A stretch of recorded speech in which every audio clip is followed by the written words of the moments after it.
Les femmes devraient-elles faire, oui ou non, de la musculation? Alors, c'est la question à laquelle je vais répondre aujourd'hui.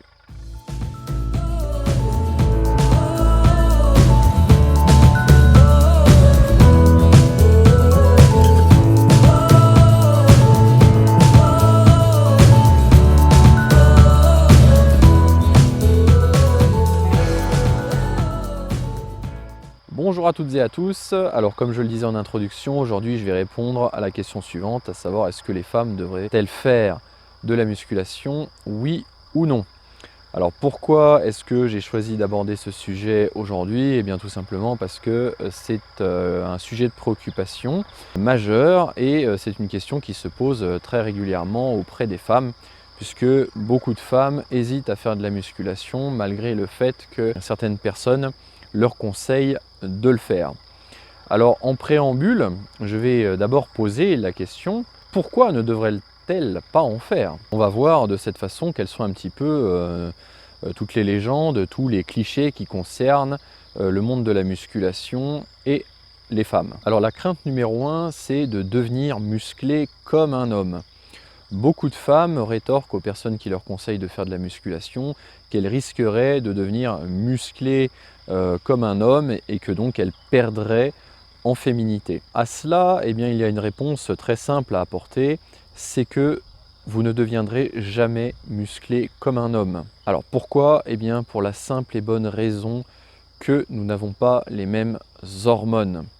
Alors il faut savoir que hommes et femmes, nous fabriquons tous deux de la testostérone, mais que les hommes fabriquent beaucoup plus de testostérone que les femmes. Et donc c'est une hormone qui est sexuelle et qui est donc responsable de tout ce qu'on appelle les caractères androgéniques, donc à savoir le timbre de la voix, la pilosité notamment, mais c'est également une hormone qui est anabolisante, c'est-à-dire qui favorise l'anabolisme et donc en partie l'anabolisme musculaire. Et l'anabolisme musculaire, qu'est-ce que c'est? C'est tout simplement, pour simplifier, la fabrication du muscle. Donc mécaniquement, une femme produisant au minimum 10 fois moins de testostérone qu'un homme, eh bien, elle ne pourra jamais atteindre la masse musculaire que pourra atteindre un homme, même en faisant de la musculation et même en utilisant des charges relativement lourdes. Alors vous allez certainement me dire, ah oui, mais alors comment expliquer le physique de ces athlètes culturistes féminines qui, et c'est incontestable, sont non seulement autant musclées que des hommes, mais même beaucoup plus musclées que la plupart des hommes. Et on peut retrouver notamment de nombreux exemples sur Internet. Alors, est-ce que ces femmes existent? Oui, ces femmes existent.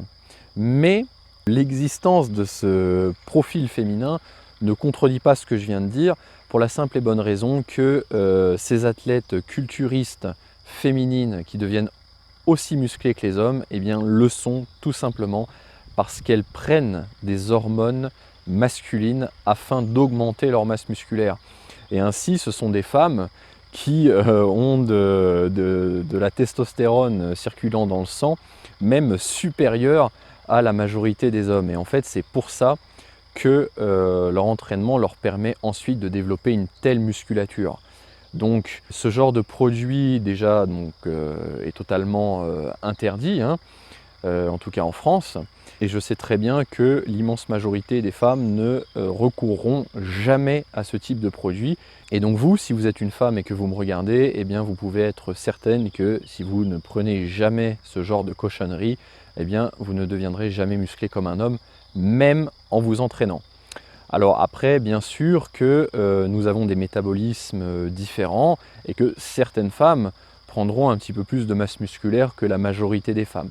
Cela est vrai, mais ça n'ira jamais dans des excès majeurs, donc vous pouvez vraiment vous rassurer, vous ne perdrez absolument pas votre féminité en faisant de la musculation. Alors la deuxième crainte, et ça rejoint aussi cette peur de perdre en féminité, c'est concernant le volume de la poitrine.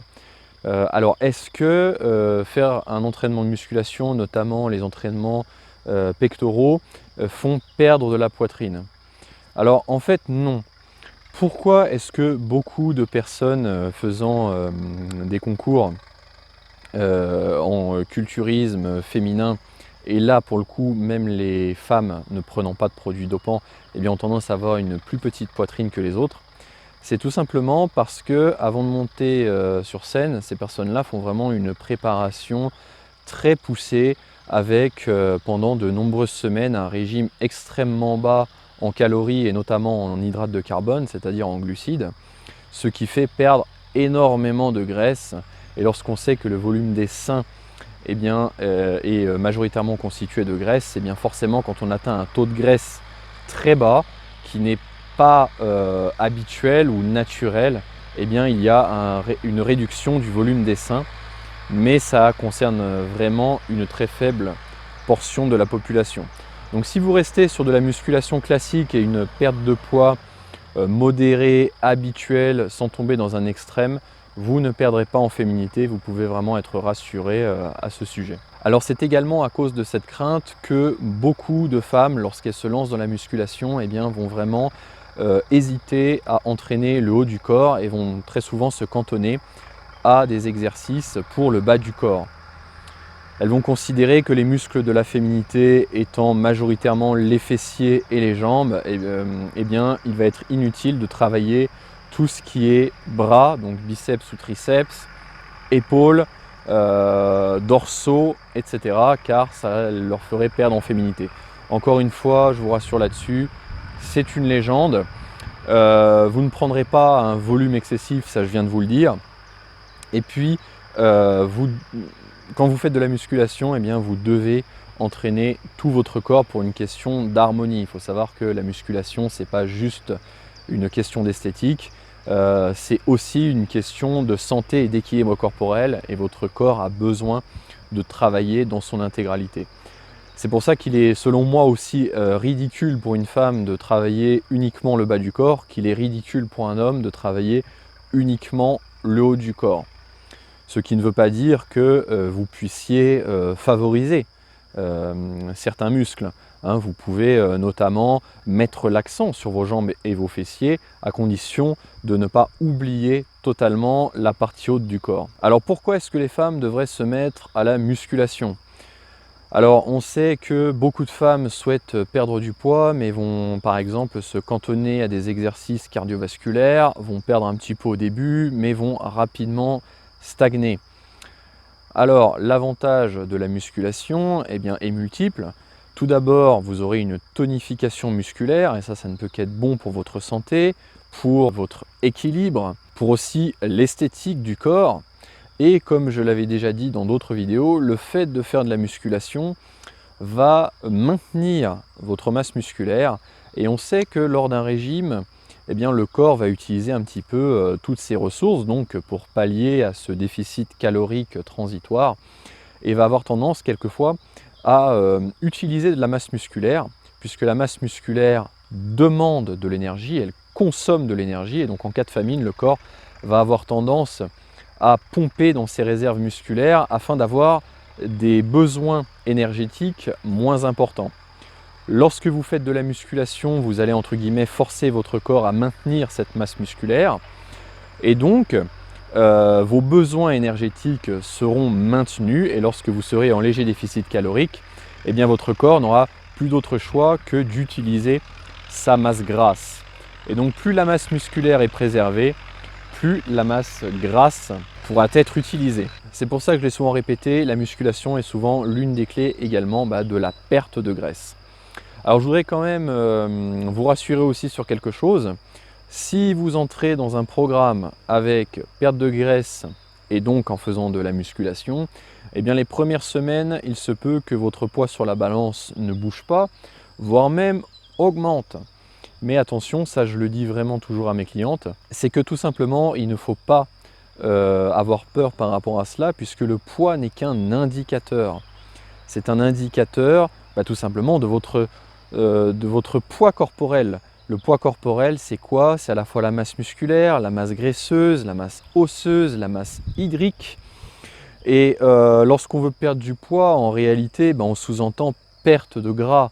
Et lorsqu'on fait de la musculation, on va au départ prendre un petit peu de masse musculaire et le muscle étant plus lourd que la graisse, eh bien il se peut que ça ne se voit pas sur la balance. C'est pour ça que si vous voulez vraiment vérifier où vous en êtes, il faudra prendre vos mensurations, notamment le tour de taille qui est vraiment un excellent indicateur. Et même, et ça je le conseille très souvent, eh bien c'est de prendre des photos régulièrement pour voir tout simplement l'évolution de votre poids corporel.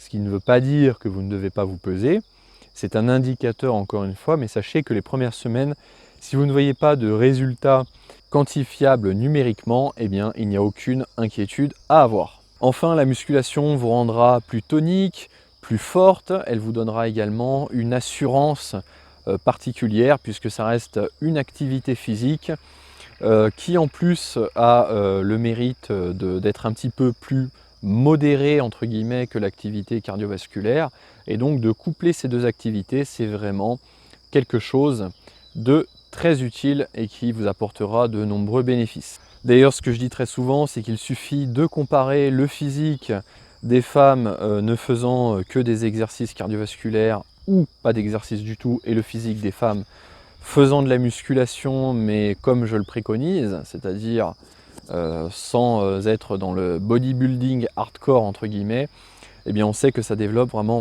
de très beaux physiques chez les femmes. Et comme j'ai l'habitude de le dire, il suffit, si l'on veut se convaincre des bénéfices de la musculation pour les femmes, eh bien de regarder le physique de beaucoup de femmes fréquentant la salle de sport qui conservent totalement leur féminité, mais tout en étant plus musclées que la normale.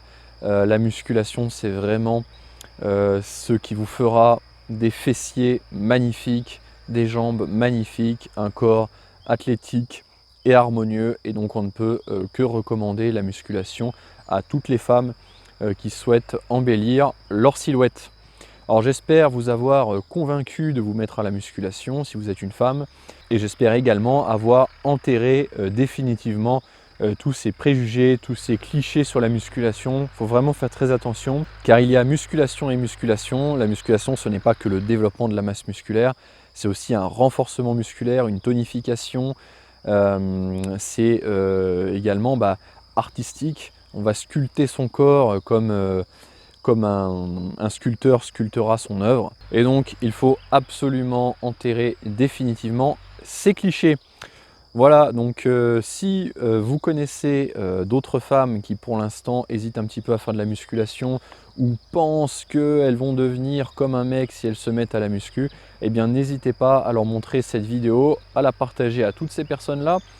N'hésitez pas à liker, partager, commenter ma vidéo si elle vous a plu.